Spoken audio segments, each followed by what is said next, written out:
So she has court next week, and what I do when I'm preparing people for court is I ask them the questions that I anticipate that DHS is going to ask them, because they need to be ready for the hard. They don't need to be ready for my questions. I got softball questions for you to get your story out, but you need to be ready for the hard questions. I've literally seen DHS officials question whether or not somebody was truly raped based on how consistent their story was. That's the kind of questioning they have to be ready for if we're going to be going to court. So I'm asking her the questions about her story of why she's here in the US and her fear to return to her home country.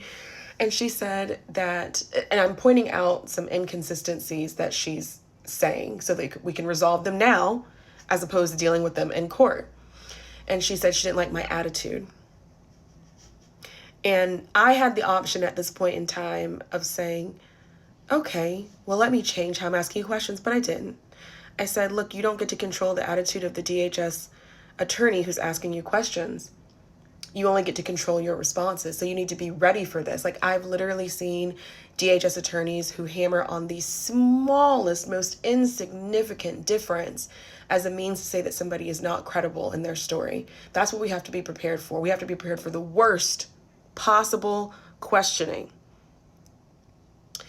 She said she didn't like my attitude. She said that I needed to be nicer to her because she hired me and I'm her attorney. And no matter how I explained what the purpose was for our meeting, she just kept getting madder and madder and said she didn't want to answer these questions over and over again, that she shouldn't have to pay money to be talked to like this. And then she hung up the phone.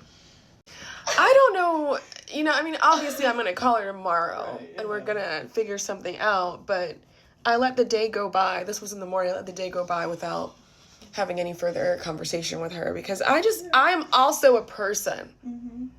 I'm also a person. I also have feelings. I also have emotions, and I get tapped out too. I think that's an aspect of being a business owner, service provider, this particular type of service, which involves a lot of emotional labor that I don't really get to hear other people talk about. Anyway.